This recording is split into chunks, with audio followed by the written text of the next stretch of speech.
welcome to the International Desk. I'm Lynda Kinkade. We are watching turmoil unfold at the top levels of the White House. Donald Trump's National Security Advisor handing in his resignation Monday after just 23 days on the job. But it was what Michael Flynn did before he stepped in that hounded the administration. And his resignation is only spurring more questions. Our Joe Johns has more now. President Trump's embattled National Security Advisor, General Michael Flynn, stepping down Monday night in a firestorm of criticism after misleading Vice President Mike Pence and others about his conversations with the Russian ambassador to the United States. An official telling CNN the Justice Department warned the White House last month that Flynn discussed sanctions with the Russian ambassador in December before Trump was sworn in, despite repeated denials, a move that could have broken the law. Acting Attorney General Sally Yates informed the Trump administration prior to being fired that General Flynn was vulnerable to potential blackmail. In his resignation letter, Flynn conceding that he inadvertently briefed the vice president-elect and others with incomplete information, but falling short of admitting he lied. Despite reporting by the Washington Post that the sanctions on Russia were a main topic of conversation between Flynn and the ambassador. According to two officials that we spoke to who have been briefed on this, it was, as they described it, a main topic of the discussion. It wasn't something that Kislyak maybe threw out at the end or anything like that. With pressure mounting on the White House on Monday afternoon, Counselor Kellyanne Conway said the president supported Flynn. General Flynn does enjoy the full confidence of the president. An hour later, a different message from the White House press secretary. The president was evaluating the situation. President Trump refusing to answer questions Do you have confidence in Michael Flynn, Mr. President? About his controversial advisor. What exactly will you be evaluating with Michael Flynn? We still don't know what the president knew and when he knew it.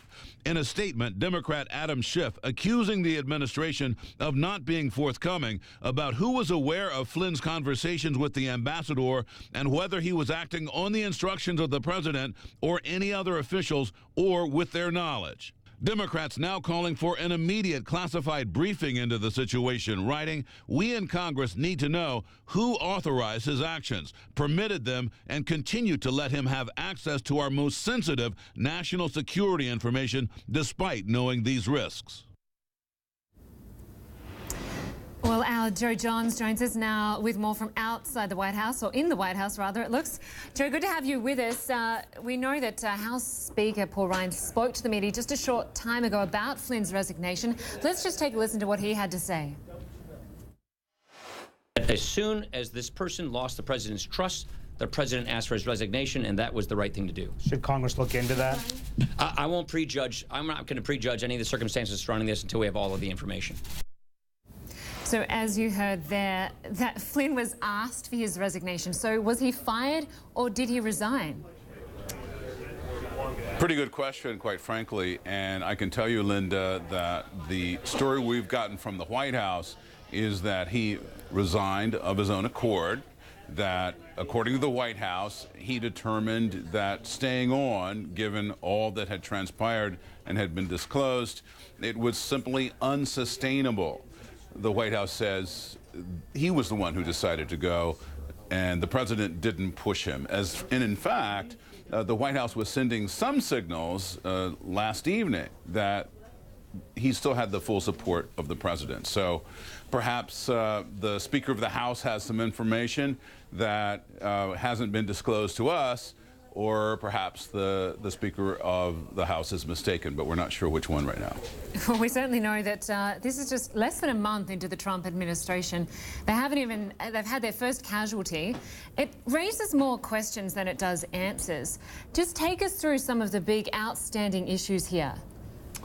Well, every journalist who covers the White House at this point is probably going to have a different set of questions that are top of the list. And I know that for me personally, the first question I want to know is what was in those conversations? What representations did General Flynn make to the Russian envoy? And were those representations authorized by the President of the United States? Were there any promises? Were there any deals? If there were promises or deals, was there a quid pro quo? So those probably are some of the key questions. Just what was the president's involvement? What was the president's knowledge? Was the vice president, for example, left out of the loop? But the questions go on, and I think you get my message. Absolutely, and you have to assume that if Trump did not know about it, then his inner circle must have. He has been ducking the issue for quite some time, and he did send out his first tweet 11 hours after the last one, which is quite unusual for him. I just want to bring that up. He said, why are there so many illegal leaks coming out of Washington? Joe, this question to you, what should we make of all these leaks that are coming out? Well, we do know that there are multiple power centers in the White House right now because probably the president likes it that way to some extent. He likes the sort of creative chaos that comes with having people from polar opposites fight it out. But that also creates people with multiple messages, some of whom want to get that information out. And as far as a journalist is concerned, I'm not going to say anything too bad about leaks because that's what we live on. And when you work in an environment where intelligence is involved, legal issues are involved, the President of the United States and his advisors are all involved. These are things where secrecy swirls. So it's important to have an avenue to get some information out, and oftentimes that happens to be leaks. Absolutely, and no doubt we will see more of those leaks over the coming days and weeks. Joe Johns, good to have you with us. Thank you very much. Well, Michael Flynn has been a controversial appointee since day one over more than his ties to Russia. He pushed conspiracy theories online and spread Islamophobic views. Barack Obama once fired him, but Flynn was fiercely loyal to the man who would succeed Mr. Obama since very early in the campaign. He rallied hard against Hillary Clinton. Take a listen. She put our nation's security at extremely high risk with her careless use of a private email server. Well, before resigning, Flynn tilted policy on Iran, among other issues. His exit could mean a shift in US security priorities. Well, to talk more about all of this, we're joined by CNN Global Affairs analyst David Rohde. Good to have you with us, David. Thanks for having me. Michael Flynn was the man who said Iran is officially on notice. Could a new advisor take a different approach there? They could, and this is a critical decision to see what President Trump does here. There's three main candidates to replace Flynn. One of them is Vice Admiral Robert Harward. He's a retired Navy officer. He is the sort of most mainstream person. There was actually an Obama aide who praised him today in a tweet when his name was raised up. There's General Kellogg. He is the acting National Security Advisor. He was already serving in the National Security Council under Flynn.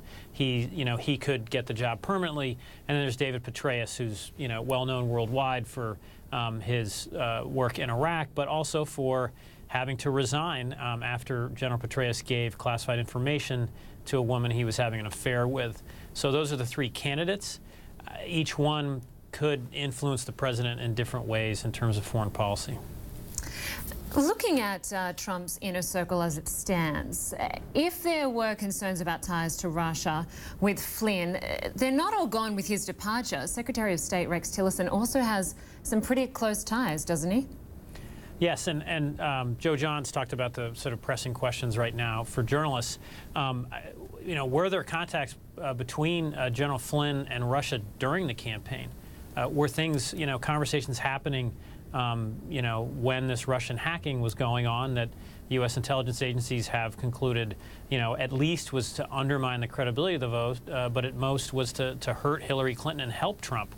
There's three ongoing investigations into three other individuals.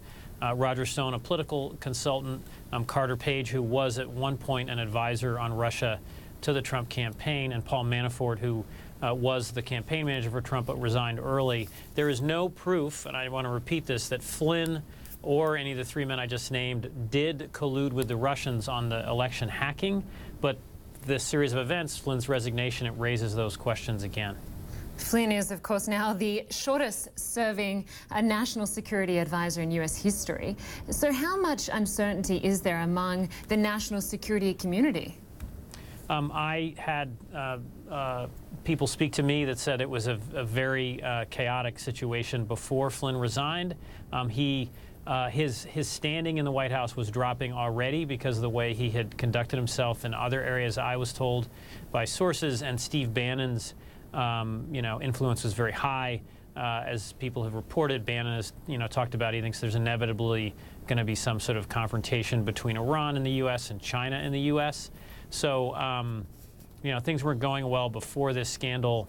I saw the tweet about the president complaining about leaks. These are people that are concerned about the way foreign policy is being conducted. Again, the administration, to be fair, can learn.